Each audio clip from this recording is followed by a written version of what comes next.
Hi, everybody. Hello, I'm Ryan. I'm Bethany. And we are Ryan and Bethany Board Game Reviews. And today we'll be talking about Berrymandering, and this is put out by Tessellation Games.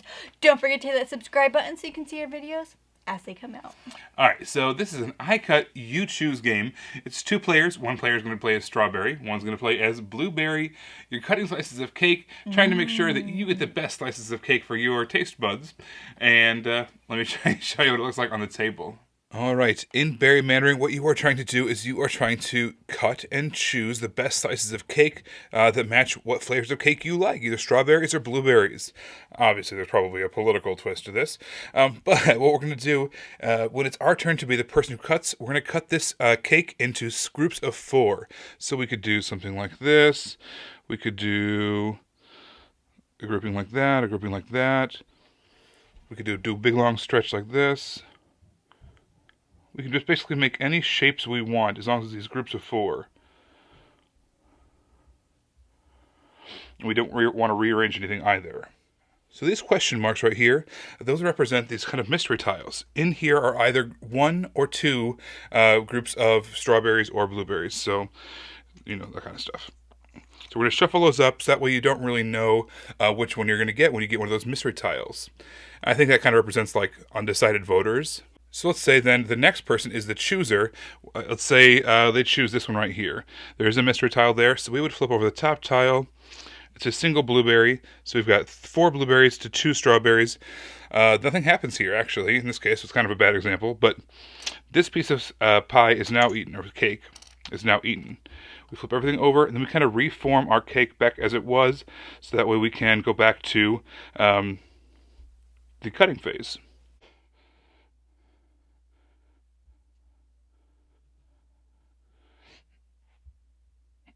So now the next player, they're going to go back and they're going to cut the cake again, making groups of 4 again. This time they cannot use these ones that are grayed out, that have already been eaten. But yeah, they're just going to make different little arrangements here.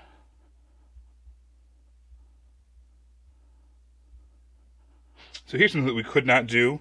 We can never leave like an orphan tile, they call it, that's not connected to anything. So we'd have to keep on arranging stuff until we had it worked out properly.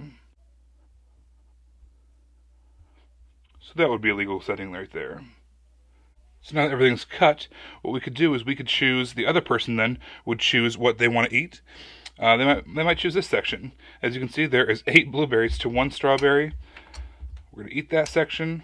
And then, these double-sided candles here. In this case, blue got a vote. They're going to get 1 candle onto their cake. Alright, it's the same thing. We're going to go back to our same grid that we had before.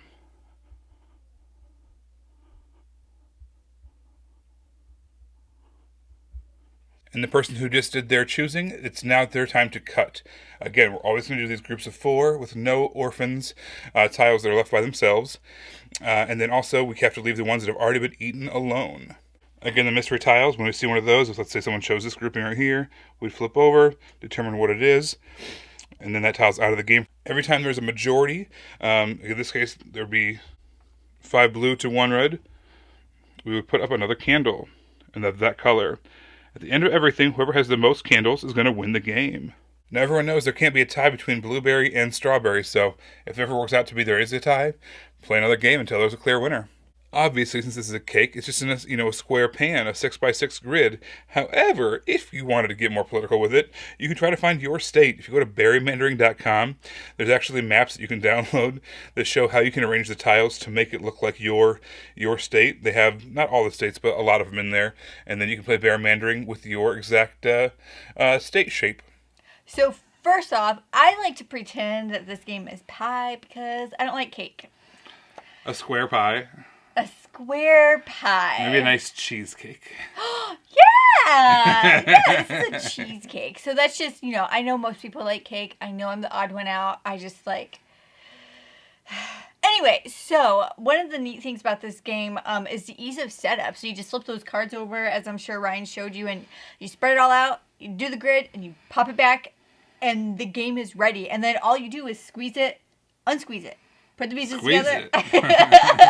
Weird, like cake squeezing. like you squeeze the little forest together. Forests. Strawberry forests. This is a new thing. No, it's strawberry cheesecake. So anyway, you put all those together. It's just really simple, and there's only like 2 actions. You either put those all together, or you're choosing what somebody else put together. That's it. Yeah, I mean, it's the truest form of I cut, you choose. Having that 2-player only version of the I cut, you choose mechanism is so pure, so boiled down that, it boils down to literally that's it. So I think it's a fantastic introductory game for that mechanism, the I cut, you choose mechanism, and it still ended up being a lot of fun. I think the mystery tile is really fun too. You can be really strategic with that, of trying to get the other person to pick one in hopes that they're going to do it, knowing that it could very much help you as well, and vice versa. So I like the mystery of the mystery tiles. Which, I don't know if it's true or not, but to me, I like to pretend that those are like undecided voters, in the sense of using this in, gerrymandering instead of berrymandering. And it makes it make sense in that political world. But that being said, gerrymandering throughout history has been used to do a lot of damage to some less representative people. And so for that reason, I cannot endorse at all gerrymandering. But berrymandering is a different topic.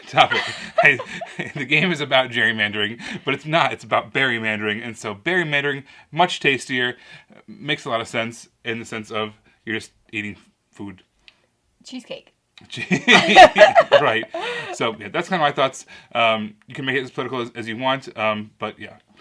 So I thought the start of this was really fun when it's all spread up and you are putting your pieces of 4 together, and just the strategy of how you're going to align that to try to make it to where you can get more and they will get less, or maybe get one that has a bunch of theirs. I'd like that. That's fun. I did feel like towards the end though, like the last 3 or 4 turns, it was kind of predetermined. Depending on where the original 4 were chosen and where it's flipped over, sometimes you can only have certain ones together, and it kind of, like, the last couple of turns are kind of dictated to you.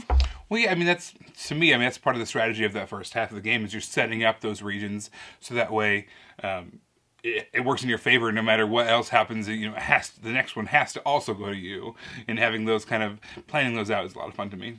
Well, thank you so much for watching our thoughts on Berrymandering. Make sure to follow us in all the places. You can find us on Facebook under Ryan and Bethany Board Game Reviews. You can chat with us on Twitter under Ryan and Bethany 1. And you can see the games we're currently playing by following us on Instagram under Ryan and Bethany. Everybody, thanks so much for tuning in. We will see you next time. Bye. Bye.